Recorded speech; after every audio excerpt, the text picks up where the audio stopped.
The Bigfoot was holding the elk over its head when our headlights found it. Holding it up the way a man holds furniture over floodwater, arms locked, standing in the middle of Forest Road 468 at 11 at night like it had been waiting there for hours. Maybe it had. Boone stopped the lead truck about 40 feet out. He didn't say anything. He'd run convoys in 3 countries before the office recruited him, and I had learned that when Boone went quiet, the smart thing was to go quiet with him. I should say who I am, or who I was that night, because it matters to how wrong I read all of this. My name is Ellis Ward. For 11 years I worked as a range coordinator for a federal office that does not appear in any budget you can look up. The job sounds bigger than it felt. I counted populations. I set caps. I signed relocation orders when a clan of werewolves drifted too close to a ski town, or when a Bigfoot family group started pulling apart cattle fences in a county with a talkative sheriff. Paperwork mostly. Long drives. Field counts twice a year. In 11 years, no population in my range had ever missed a census, ever pushed back on an order, ever raised a hand to an agent. We were told in training that this was because they understood what the United States government was and what it could bring down on them. I believed that for 11 years. I want that on the record. I believed it. The escort was standard for a deep-range visit. 4 men, all of them out of units whose names I was not cleared to know, though you could read the histories and how they moved. Boone ran the team. Tran drove the second truck. Okafor and Reese rode with the equipment, which that trip included 2 hard black cases I hadn't signed for and didn't have a manifest on. When I asked, back at the airstrip in Missoula, Boone had looked at the cases for a second and said they weren't mine to open. I let it go. You let a lot of things go in that job. That was the whole skill of it. We had come into the Selway country because the October counts were wrong. Both counts. The werewolf clans in the Moose Creek drainages had come in at less than half their spring numbers, and the Bigfoot groups along the ridges to the south had thinned the same way, the same month. 2 species that avoided each other on principle, shrinking on the same schedule. The regional director's email to me was one line: go look. So there I was, 40 feet from a Bigfoot holding a dead elk over its head on a logging road, and here is the first thing I got wrong. I thought it was a threat display. It fit the literature. Big male, road blockage, carcass presentation. I actually reached for my clipboard. I remember that. I remember thinking I would log it. Then the tree line moved, and I saw the werewolves. They were standing in the timber on both sides of the road, not hiding, standing where the headlight spill just reached them, 8 or 9 that I could count, tall and narrow-shouldered the way the Selway clans run, and behind them more shapes, bulkier, low-set, Bigfoots, mixed in with them, standing among them. I had 11 years of field counts behind me, and I had never seen the 2 species within a quarter mile of each other outside of a boundary dispute. These were shoulder to shoulder. Nobody was displaying at anybody. They were all just standing there in the cold, facing the road, facing us, and the steam came off them in one connected cloud. "Mr. Ward," Boone said, flat, "your call." It was my call because of what I carried. Every range coordinator carries a brass tag, about the size of a silver dollar, stamped with a mark that is not the seal of any agency I ever worked for. They issue it in a felt bag, and they tell you it predates the office, that the field populations recognize it, that it is the reason an unarmed man with a clipboard can walk into a clan's wintering ground and count their young. Immunity, they call it in training. I had shown that tag maybe 200 times. Every time the animals looked at it, and then they looked away, and then they let me work. I had always read that as respect, deference to the apparatus behind me. 11 years. I got out of the truck with the tag in my hand. The Bigfoot on the road watched me come. Up close it was old, gray through the shoulders, with a torn ear, and the elk it held was a big autumn bull that must have gone 600 pounds, and the animal held it overhead without shaking. I stopped 10 feet away and raised the tag into the headlights. What happened then took me a long time to describe honestly, because for months I described it wrong. The Bigfoot looked at the tag and made a sound I had never heard from the species.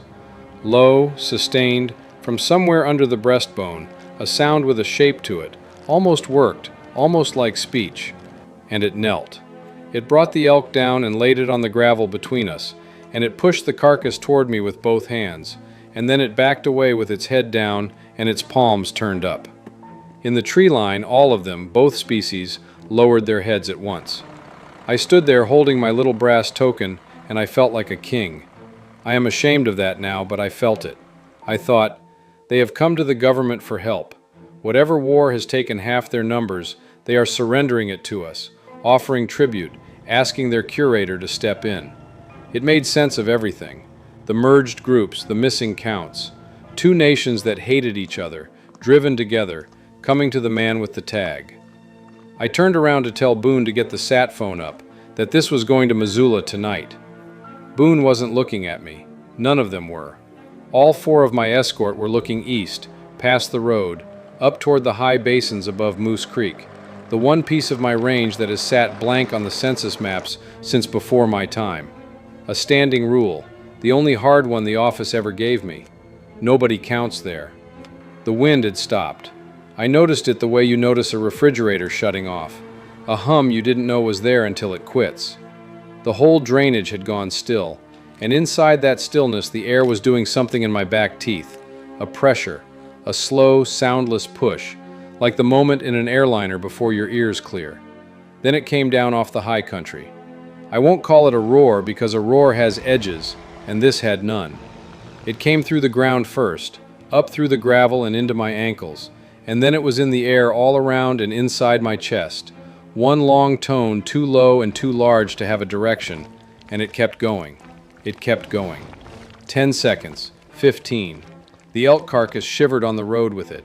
Every animal in that tree line dropped flat. All of them, both species, faces to the frozen dirt. The old Bigfoot didn't drop. It stayed on its knees in front of me, and it looked at me, and then it looked at the tag in my hand, and it made that shaped sound again, softer now, almost gentle. And I still hear the sound, and I still don't speak its language, but I have come to believe I know what it was saying. Behind me, without asking me anything, Okafor pulled the first black case out of the truck and broke the seal. The case held a laser designator. I knew the shape from a demonstration I'd sat through years ago, one of those interagency days where men in polos show you equipment you'll never touch. Okafor set it up on the hood of the second truck with the practiced boredom of a man laying out silverware, and he aimed it east, up toward the blank basins. And that was the moment I understood that my escort had a tasking I was not on. "Boone," I said, "what was the mission brief?" "Same as yours, Mr. Ward. Go look." He was pulling a rifle out of the second case, a long, heavy thing with a suppressor the size of a thermos, and he said it without any irony at all. "We just brought different eyes." The tone from the high country had stopped by then, and the silence it left behind was worse, because now the drainage was full of movement. The tree line was emptying. Werewolves and Bigfoots came out of the timber onto the road and past us, around the trucks, close enough that I could smell the wet dog cold of them, and not one of them so much as turned its head toward 5 human beings and a running engine. That frightened me more than the sound had. 11 years of being the most dangerous thing in any clearing I stood in, and they flowed around us like we were rocks in a creek. They were moving east, toward it, every one of them. The old Bigfoot was the last to go. It stood up off its knees, and before it went, it did a thing I have turned over every night since. It reached out, slow, the way you'd reach toward a candle flame, and it touched the brass tag in my hand with one finger. Just touched it. Then it pressed the same finger to its own chest, hard, and held it there, and looked at me. Then it walked east with the rest. "They want us with them," I said. "No," Boone said. "They want that with them." He nodded at the tag. "Get in the truck, Mr. Ward." I want to be honest about the next hour, which is that I misread it as thoroughly as a man can misread anything. We followed the migration up the old fire road toward Moose Creek, headlights off, engines low, and the whole way I built the story in my head. The story went, something is preying on my populations. The survivors have federated. They have appealed to their federal curator, and my escort, briefed above my level, has come prepared to remove the problem. A predator control action. Big one, sure. Something new, something off the books, but a known shape of operation. I had signed removal orders before. I rode up that fire road, composing the report in my head. I remember choosing the word anomalous. The fire road topped out at an old burn scar, a couple hundred acres of standing dead lodgepole, silver in the starlight, and beyond it the ground fell away into the first of the blank basins, and that is where the composed report in my head ended, because that is where I saw what half a census looks like when it stands up in one place. They filled the burn. Hundreds. I had counted these populations my whole career, and I had never once conceived of them as a single body. And here they were assembled, werewolves in long, loose ranks through the dead timber, Bigfoots massed on the flanks in groups of 10 and 20, and all of it silent, and all of it facing the basin.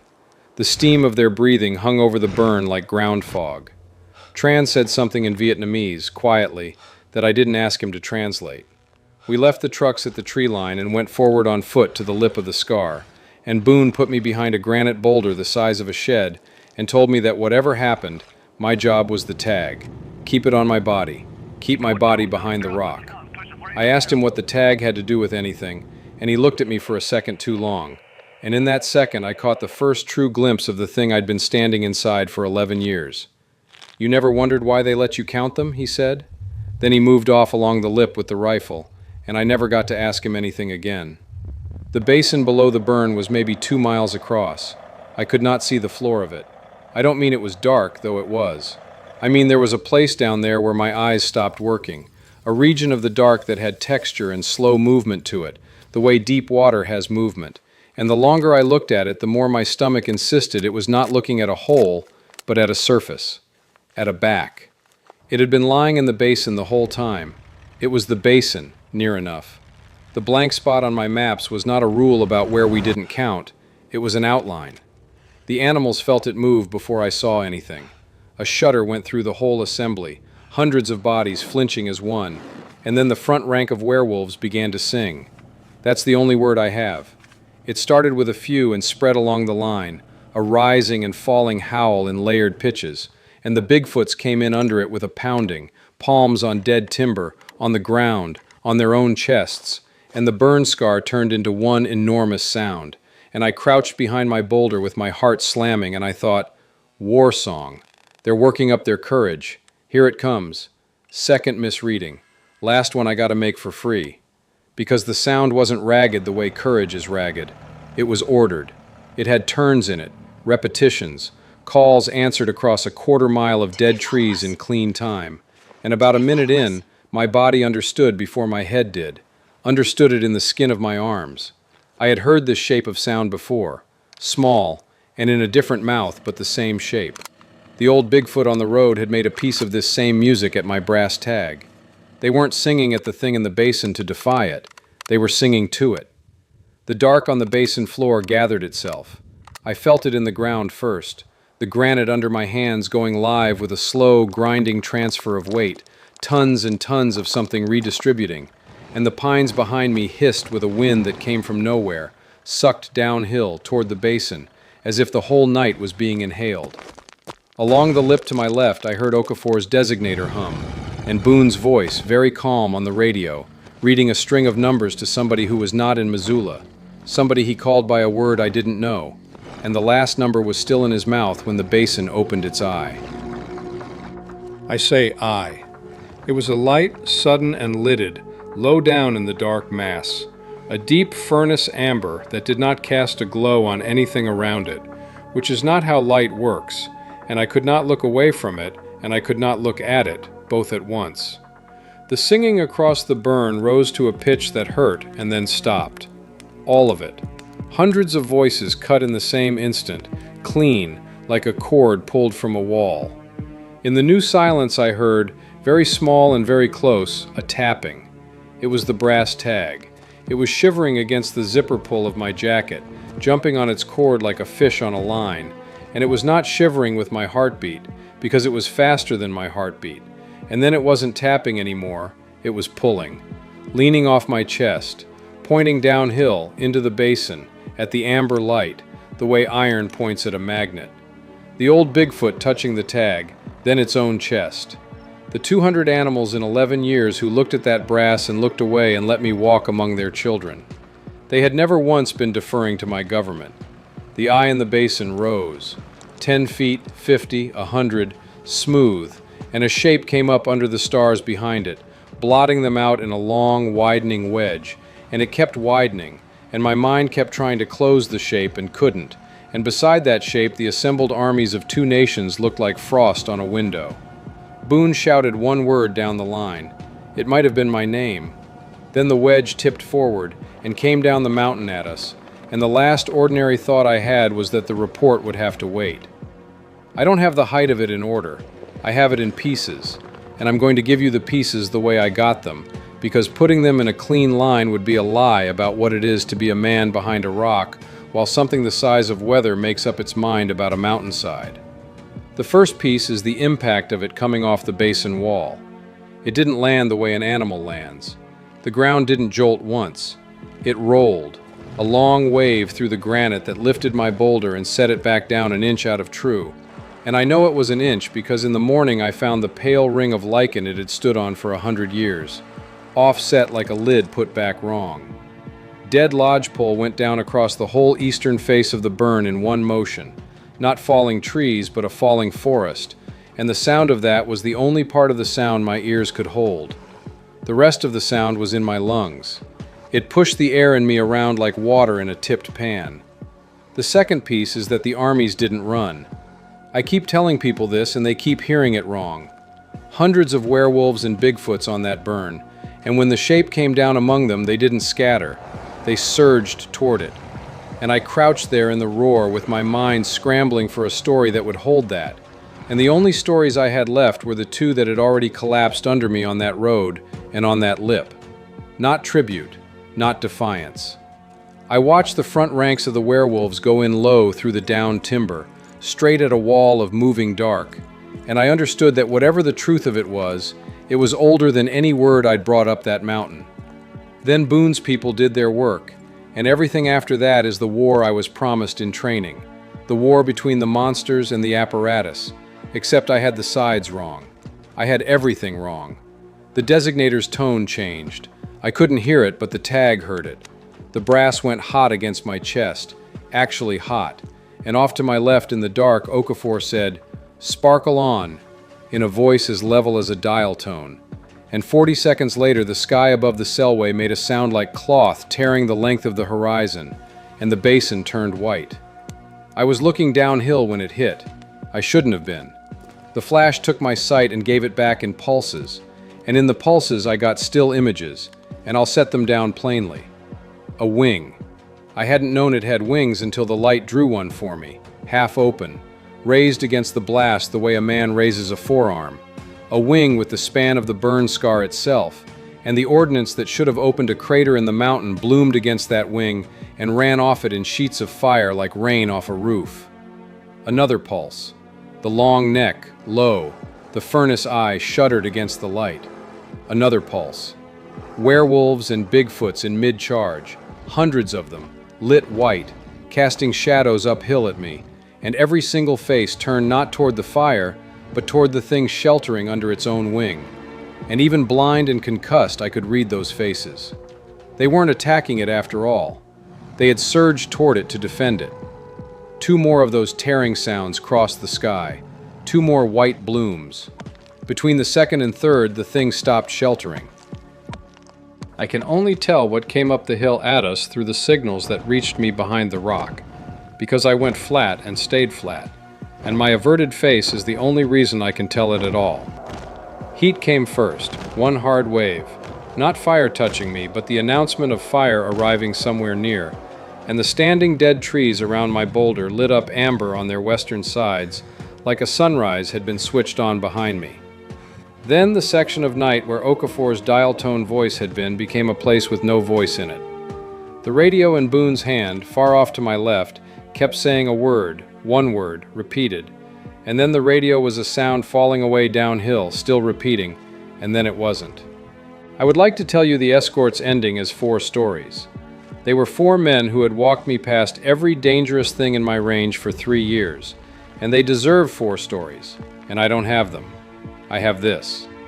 The rifle with the thermos suppressor fired 11 times, spaced, disciplined, the way a man shoots when he has accepted the size of what he's shooting at and is doing arithmetic about attention rather than damage.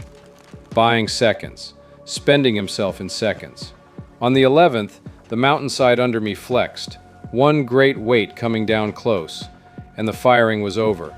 And the only human sounds left in the cellway were mine, and I kept them behind my teeth. Understand the geometry. I was one man flat behind one boulder on the lip of a burn, where two nations were fighting a god for the god's own sake, and I couldn't see the battle. Nobody down there could see the battle, that's the thing, not even the ones inside it. What I got was the mountain reporting it to me. The ground never went still, a continuous shudder with harder shocks walking through it, and I learned to read the shocks. The paired heavy ones were the forelimbs coming down. The long, grinding slides were the mass of it turning. And through all of it ran the voices. And by the voices, I could follow the shape of the dying, because a clan of werewolves in full cry is a sound with a location. And when that location swept sideways across the burn and compressed and then stopped, all at once, 40 voices into none between one breath and the next, I knew what had happened there without seeing one body. And I'm grateful in a way I can't clean up that I never saw it. The Bigfoots I followed by their pounding. It never stopped, the whole height of it, palms on timber and chest and ground, and it moved, streaming around the flanks of the shocks, and I realized at some point, face in the frozen dirt, that the pounding wasn't battle at all. It was coordination. They were moving their groups by drum, pulling survivors along the lattice of it, and slowly, over the worst half hour of my life, the sound of two nations contracted. From everywhere on the burn, to the western half, to a pocket. The fire had spread through the downed lodgepole by then, and the whole scar glowed under a lid of smoke. And against that glow I finally saw the thing entire, once, for about 4 seconds, when it rose up through its own smoke, with its wings out to bank the fire's updraft. And I will not describe it, because everything I could say would make it smaller than it was. I'll say what it was doing. It was eating. Deliberately, without hurry, the amber eye moving over the pocket of survivors the way I have seen my own eye move down a census column. And it wasn't rage. That's what broke something in me. It was administration. And the pocket of them, the last few hundred of the ones I'd counted and capped and relocated for 11 years, stood their ground in front of it and sang up at it through the smoke. Even then, grief and worship in the same sound. You can hate them for it or you can understand it, and I've done both. But lying there, I finally did the arithmetic I'd been paid not to do for 11 years. The censuses, the caps, the relocation orders moving clans from county to county like stock between pastures. An office that regulated the populations of monsters and drew one blank spot on the map and hung a brass mark around its agents' necks that every creature in the range bowed to on sight. We were never their government. We were its. The tag on my chest had been pulling downhill the whole time, and I had been lying on it to keep it still, and that is when it stopped pulling, and went quiet, and cold, and I felt the attention arrive before I heard anything. The shocks in the ground came up the slope toward the lip, unhurried, paired. The glow through my closed eyelids bent as something came between me and the burning scar, and the heat of its nearness dried the frozen dirt under my cheek into dust, and the breathing of it moved my clothes. I didn't run.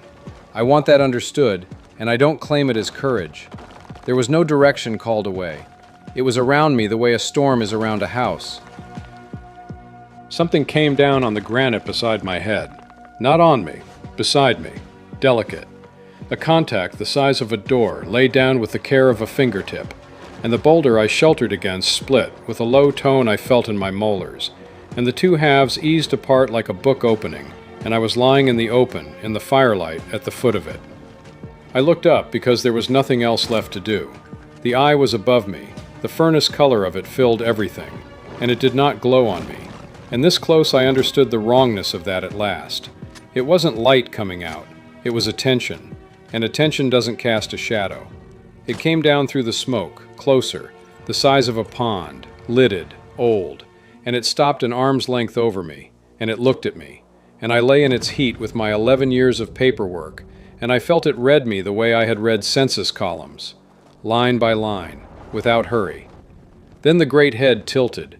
The eye left my face and went down my chest, and fixed on the brass tag lying against my zipper, and the tag sat there in that amber attention, small and shivering and stamped with a mark that predates the office, and the thing above me made a sound, low, sustained, from somewhere under a breastbone the size of a hillside, a sound with a shape to it. The same shape the old Bigfoot had made on the road, made at this same brass, and I finally knew what I was hearing, what I had always been hearing, in the animal on the road, in the singing on the burn.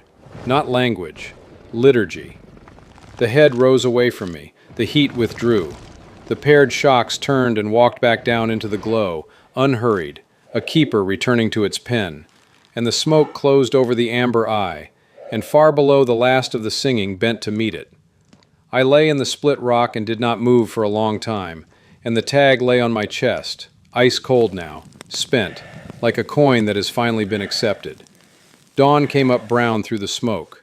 I walked down into the burn because the trucks were dead, both of them, batteries flat and every circuit cooked, and because the fire road was blocked by a quarter-mile of downed timber, and because the only way out of the drainage on foot went across the scar.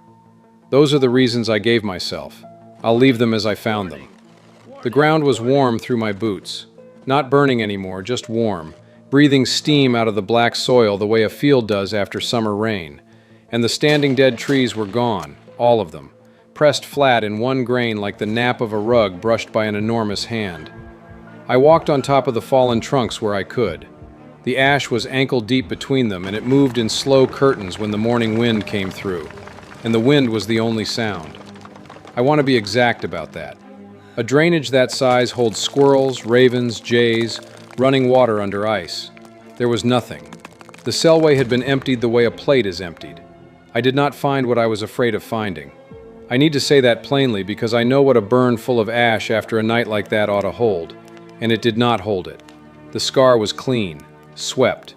There were places where the fallen timber was crushed into troughs, long ones, curved, and there were places where the ash lay in drifts against nothing, mounded around absences, the way snow drifts around a car that has since driven away. Whatever the night had left behind, something had gone over the ground before dawn and taken it, gathered it. I stood at the edge of one of those empty drifts for a while with my hands at my sides. Then I kept walking. I found the rifle 100 yards on. The suppressor was slagged into a teardrop and the stock was gone to carbon, and it lay in the ash pointing east, and Boone was not with it, and I did not dig. I picked it up because leaving it felt like a kind of lie, and I carried it by the barrel like a man carrying a shovel, and its weight is most of what I remember about the next 3 hours. At the western lip of the scar, where the burn gave onto green timber and the ground fell toward Moose Creek, they were waiting for me. 9 of them. Werewolves, 7, ribbed and singed, standing in that narrow-shouldered way with their heads low. 2 Bigfoots. One of them was the old gray one from the road, the torn ear, one arm hanging in a way arms shouldn't hang, and the elk it had carried like furniture was 14 hours and a whole world behind us both. 9, out of the hundreds on the burn. They stood across my line of travel in the green timber, and the morning steam came off them in one connected cloud, and I stopped 10 feet away, because 10 feet is what my body had learned, and I waited to be told what I was. The old Bigfoot came forward. It looked at the rifle in my hand for a moment, and then it did not look at it again, and I understood the rifle had been weighed and found to be nothing. Then it looked at my chest. The tag had hung there all night, cold since the eye left me. I hadn't touched it. The Bigfoot raised its good arm and held its palm out flat, under the tag, not touching, the way you hold a hand under a leaf that is about to come off a branch, and it waited. And its eyes came up to mine, and there was nothing in them that I could use. Not anger, not a request. Something patient and finished. I took the cord off my neck. 11 years, 200 clearings, every door in my range opened by that brass, and it came off over my head with no weight at all, and I laid it in the gray palm, and my hand did not shake, which I report without pride, as a fact about a hand. The Bigfoot closed its fingers over the tag. It made no sound this time, no shape, no liturgy. It turned, and the 9 of them moved off through the green timber, east, downhill, back toward the basin, unhurried, and in half a minute the trees had taken them, and I stood on the lip of the burn holding a dead man's slagged rifle, and I was, for the first time since Missoula, and maybe for the first time in 11 years, unaccompanied. It took me 2 days to walk out. I drank creek water and slept 4 hours in the lee of a root wad, and came down onto a plowed county road on the second afternoon, and a hay truck picked me up, and the driver asked one question, whether I'd been up in that smoke, and my answer satisfied him for the whole ride. In town, I called the number I was required to call. I gave the regional director the location of the vehicles and the names of 4 men, and there was a silence on the line of a particular quality, not shock. And then he asked me a single question. Not about Boone, not about the animals, the counts, the fire. He asked whether I still had my tag. I told him. The silence that came after that one was different, longer, and underneath it I could hear him, very faintly, writing something down. And when he spoke again, his voice had gone smooth and administrative, and he told me a team would debrief me within the week, and that I should rest, and that I had done fine, and the word fine sat there between us like the elk on the gravel. We both knew what I had given away. The office had spent lifetimes placing those marks in the field, and I don't believe anymore that they were credentials, and the man on the phone didn't believe it either. They were offerings that walked, census takers for the pen keeper. I had handed the flock back its collar. No debrief team ever came. My access went dead quietly, the way a porch light goes out in another town. I never learned what the mark on the brass was, or how old, or what my government pays out of that basin and what it buys with the payment, or whether Boone knew all of it the whole time he was standing my watch. I never learned the thing I want most, which is what the 9 of them did with the tag, whether they carried it down into the smoke and gave it back, and what was said over it, in that shaped, low sound, by whom? The elk. I'm nearly done, and I owe you the elk, because I've had a long time to sit with the first hour of that night, the hour I read so proudly and so wrong. An offering carried to the man with the mark. I thought it was mine. It was never mine. They knew what was coming up out of that basin. They'd been dying under it for a season. And when the collared stranger drove into the middle of their last night, they did for me the only thing left in their power. They tried to feed me to safety. Tribute, yes, on my behalf.